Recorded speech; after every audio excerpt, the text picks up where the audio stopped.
The Murals of Downtown Phoenix by Christopher Goodwin. Downtown Phoenix is an area of the city that is rich in diversity and artistic expression. The murals throughout downtown Phoenix exemplify the multiple archetypes discussed by Carol S. Pearson in her book, Awakening the Heroes Within. The first mural portrayed represents the innocent archetype. The woman in the mural seems to be looking blissfully around her, putting trust in the powers above as she looks towards the heavens.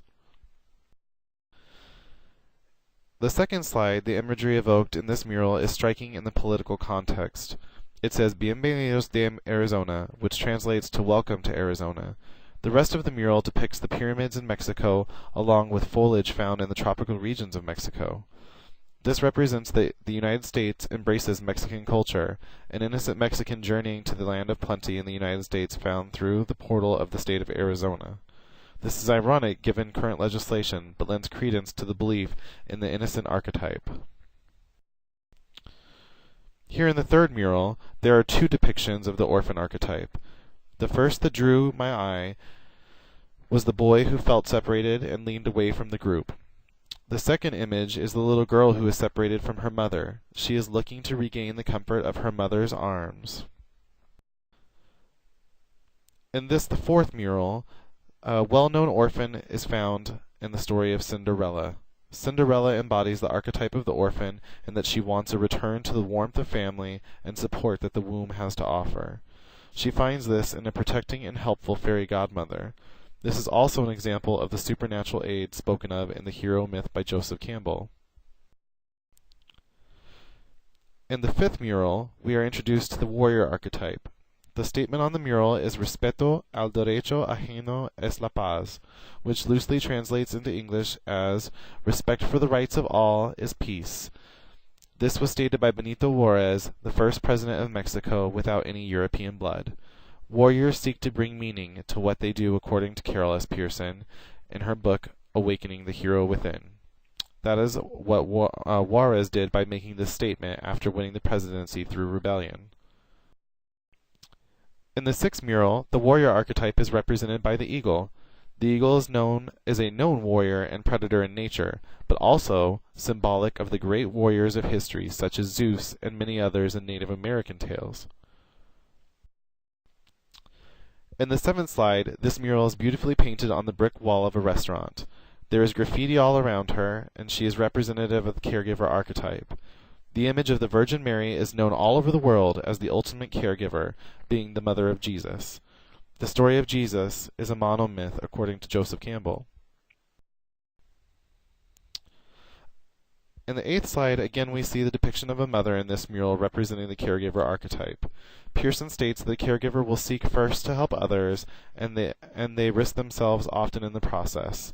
This is what all mothers do simply by giving birth. It is a role they continue throughout life. Here in the ninth mural, the seeker archetype is represented. Music is something that many people turn to for meaning in life and in themselves. This woman was also depicted as being a woman of color in a time where becoming an artist must have been hard. It also represents crossing the first threshold into a life of adventure as an artist. In the 10th slide, the man in this mural is looking to do things on his own, pulling away from the woman who is trying to lead the way. This is indicative of the seeker archetype. In Pearson's text, a seeker needs to do it themselves in order to find their true self. In the 11th mural, we are introduced to the destroyer archetype. Again, I felt there was a political context underlying the image on the wall. The image has American Dream painted over it. It is also surrounded by Mexican imagery. The belief in the American dream has falsely led many to America and destroyed their lives in the process. The destroyer is careless with their safety as well as that of others, and this is often how Mexicans crossing the border behave to get to the false promises of the American dream. In the 12th slide, there is also symbolic of the destroyer and the two people in Arizona it represents. This represents Sheriff Joe Arpaio and Governor Brewer. They are known in their political stance of Mexicans in Arizona. They are represented as death in their skeletal forms. Here in the 13th mural represents the lover archetype.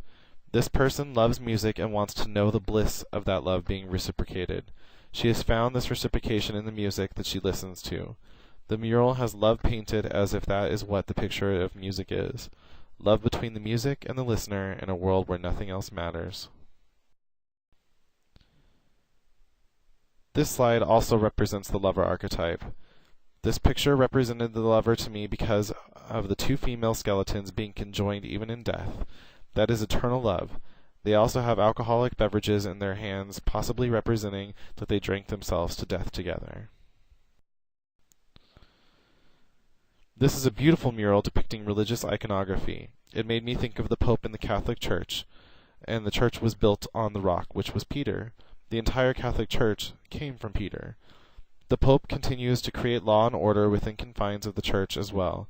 Campbell states, "The gods and goddesses then are to be understood as embodiments and custodians of the elixir of imperishable being, but not themselves the ultimate in the primary state." The Pope is treated as a god on earth because of his understanding of the afterlife and the divine. And again in this mural we see the Virgin Mary, only this time as the Creator archetype. It is from Mary that Christ was born, and it was through Christ's body that all can be reborn. It is ironic that she is in skeletal form, yet she holds the heart of humanity, offering the creation of new life. This mural embodied the ruler archetype. The ruler attempts to create order and structure for society. I felt that the image of the community center is offering the same thing. It is offering direction in life and help to achieving goals, much like the ruler archetype does. And the image here is much more whimsical yet imposing, but this is the leader of the cats and the musical cats. He offers the cats guidance and direction in their world of disarray. He is Old Deuteronomy, the patriarch of the group. This is an amazing mural full of images. In the center are images from the Wizard of Oz. The magician archetype seeks to change someone or something, but not through the guise of magic. That is precisely what the wizard does in the Wizard of Oz. He helps everyone to change, to find something inside themselves that they always possessed. And again we see music in this mural. Music has a transformative property, changing people into dancers and singers. It allows for people to be whatever they want through lyrics and to feel what they need to feel. Music moves and changes throughout the world to fit each person. It is truly one of the most transformative things in society today. And the angel in this mural represents the sage archetype. Angels deliver a message of God to the people. Angels offer clarity and insight that the sage archetype is looking for. And angels are often looking for a greater understanding of humankind, and therefore are seekers themselves. The mirror on the wall is where the wicked queen in Snow White always sought out her answers. She always wanted to know the prettiest of them all. The queen was a seeker, and in the end had to finally accept the harsh truth that the mirror offered, stating that she would never be the prettiest of them all, and she went to her death. This mural shows a girl eating a cupcake. She is blissfully looking onto a pile of other treats, wondering which she will eat next. This shows how the archetype of the fool is always looking for their next adventure, while simply enjoying life as it is presented. This girl is enjoying one treat at a time, knowing that she will have other things to move into. And in this final mural, it is terrifyingly symbolic of the fool archetype. There is a clown, which in society today is the fool. However, this clown has encountered life and no longer seeks knowledge, but rather to dwell in the knowledge that he has attained and be part of the life that he has left. It is a bittersweet ending, knowing that in the end is the beginning. The more knowledge a person has of the world, the less they wish they knew.